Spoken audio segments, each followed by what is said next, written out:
Yo, Elliot!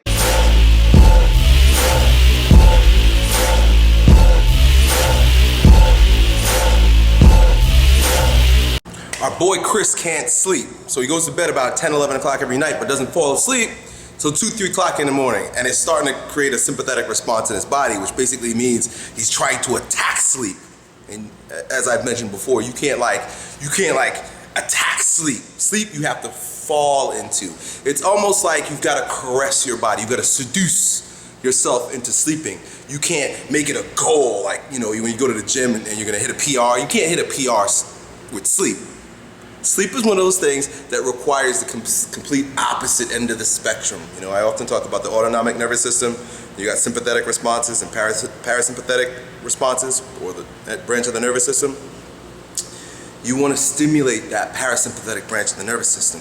And you got to seduce it. It really is considered. I often talk about male and female energies. It's the female branch of the energetic processes in your body.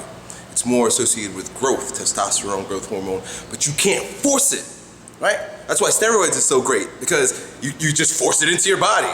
But if you want to get your body to produce it, you've got to seduce it, just like you got to seduce a chick. Otherwise, it's called rape. You want to freaking rape your nervous system with trying to fall asleep. So, how do you seduce yourself? Well, there are a couple things I'm going to give you 2 tips. There are a couple things that you can do to reduce the anxiety associated, or the sympathetic response associated with the environment stopping you from sleeping. So that's it. Done ranting. 2 things you can do. Number 1, you've got to understand that your body is very sensitive to light, right? Light, even on your skin, produces a chemical response. You know, light on your skin, light across your face, stimulates like the pineal gland, and there's a whole cascade of hormones and responses in your body just by being in an environment where there is light, right? And for tens of thousands, hundreds of thousands of years, as we evolved on this planet, right?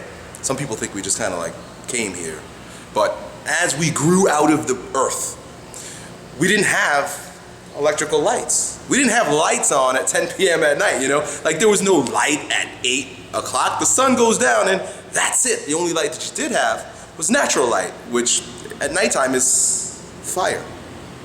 So, 2 tips. Number 1, make sure that the room that you're going to sleep in is completely pitch dark. There shouldn't be light from the street lights coming in, your roommate's television flickering in the next room, or anything of that nature. It should be completely dark. Even if you got like a clock on the side table that's like, you know, it's bright, turn that shit off, turn it around, put a blanket over it. It should be complete ass darkness. You shouldn't see shit. Now, that's when you're going to sleep. But a few hours, maybe even like an hour before you're getting ready to go to sleep, all unnatural light, remove yourself from. Right? So you don't want to be looking at your computer screen. You don't want to be like looking at Facebook on your phone. You don't want to be in a room where there's a lot of lights. What you want to do is go into that dark room. And if you're not ready for sleep yet, maybe you want to read a book or something, which is a good idea as opposed to watching TV.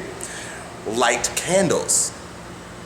Candles and fire have this strange sort of like paradox where it's lighting the room, but there's something about it that stimulates the parasympathetic branch. There's something calming about it.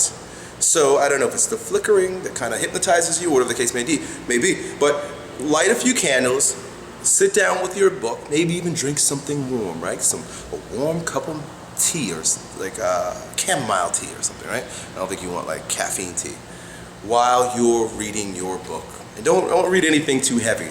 Try to read like, what do they call I read all nonfiction, so fiction. Read like fiction novels and shit like that kind of just puts you in a resourceful state for sleeping. So that's it, bro. Good luck. Talk to you next time. Yo, Elliot.